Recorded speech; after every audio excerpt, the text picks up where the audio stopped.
Good day everyone, my name is Akane Mitsui from MAR232. I am half Japanese and half Filipino, which could be a big hint of what we are going to talk about. When you hear or read the word Japan, you probably think of their positive aspects and contributions to the world, like cars, animes, discipline, etc. But did you know that there is a dark past behind all those? So welcome and sit still as I am here to give you a tour of what happened during the World War II and the Japanese occupation in the Philippines. So starting off with the Great Depression. The Great Depression originated in the US but quickly spread globally. It started on October 1929 and was called the stock market crash. So this basically have caused global economic damages. But it started off good, where the US economy was doing great, the stock market was popular, which was known as the Roaring Twenties, until it has reached its peak in August 1929, and during that time, the economy has slowed down, which resulted in poverty rates skyrocketing, deflation, and decline in world trade, where it has dropped by more than 50% between the year 1929 to 1933. But this ended completely due to the economic boost from the World War II. So speaking of World War II, the World War II was a global conflict that lasted from 1939 to 1945, involving most of the world's nations. So it started when Germany invaded Poland on September 1, 1939, prompting Britain and France to declare war.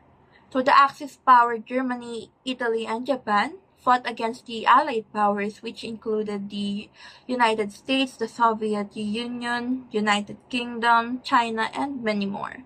But what is the connection between the stock market crash in 1929 and World War II?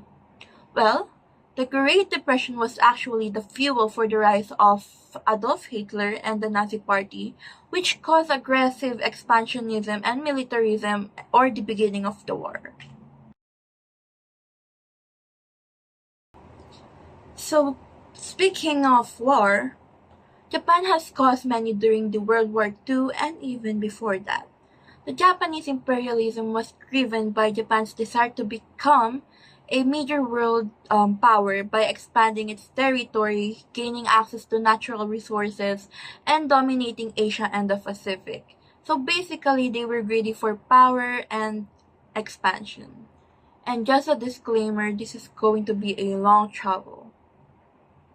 So even before the World War II, Japan has been greedy for expansion. They formally annexed Korea in 1910, turning it into a colony, and after years of influence, they invaded Manchuria in 1931, where they staged the Mukden incident as a pretext to invade the Manchuria, and after that, they fully scaled invaded China in 1937, where the Nanking Massacre occurred. And for background, the Nanking Massacre is when the Japanese forces captured Nanking, and over a 6-week period, hundreds of thousands of Chinese civilians were brutally murdered, and thousands of women were raped. So the city was then looted and burned, making it the most horrific war crimes of World War II. So moving on during the World War II, where in 1940, Japan occupied the northern French Indochina, and in 1941, the full-scale Pacific expansion happened and started, where the attack in Pearl Harbor occurred, and then they launched multiple invasions across Southeast Asia and the Pacific. So this included the following countries, where in 1941 there's Hong Kong, Malaya, and Singapore, Guam and Wake Island, Thailand, but was initially neutral and became Japanese ally, and of course the Philippines, which we will discuss more later. And in the early 1942 includes Burma, Dutch East Indies, and lastly New Guinea and Solomon Islands.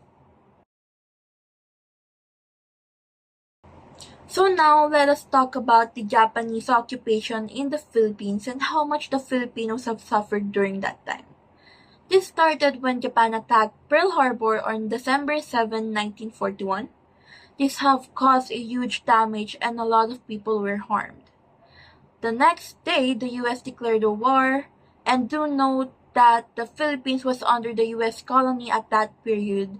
In short, Japan interrupted the American colonization in the Philippines. Like, ang taray diba? Sana all pinag-aagawan. But yeah, after attacking Pearl Harbor, they went straight to invading the Philippines. On December 26, 1941, Manila declared an open city, but it was ineffective as it still suffered major damages. And fast forward to April 9, 1942, where the fall of Bataan happened and the Bataan Death March started, where about 70,000 US and Filipino prisoner of war, or POWs, were forced to march 63 miles from Bataan to Tarlac by the Japanese troops. Around 10,000 people died during that time and many others escaped. This event has remained as one of the worst atrocities in the Pacific during the World War II.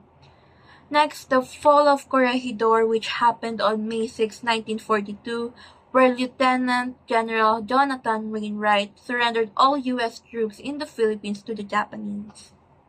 So in conclusion, the Philippines experienced a lot of torture, sexual slavery, abuse, and was executed.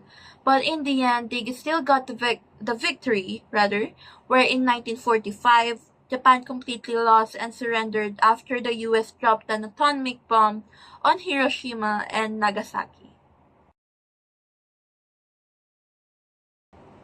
You'll probably be needing some comfort after hearing a lot of things about war, deaths, and attacks, but you might change your mind when you hear about the comfort women of the Japanese people during the World War II. So long story short, Japanese soldiers forced not just hundreds, not just thousands, but hundreds of thousands of women from numerous countries from Asia and Pacific into sexual slaves. Many died and suffered severe traumas with an estimate of 20,000 to 410,000 women that have been enslaved as comfort women, with about 90% believed to have died, and upon learning the meaning behind this, made me change my view of what comfort really means. So we have reached the end and I will not make this any longer for you. So in conclusion, the aftermath of World War II brought massive global changes. The war left over millions of deaths and damages among the countries and lands. Many were tortured and suffered traumatizing events and experienced post-traumas.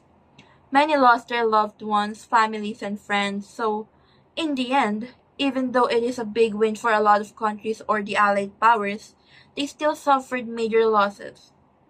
But in the good side, they were able to recover and rebuild, and Germany and Japan were still able to accomplish their goals, which was to become global powers but less violence.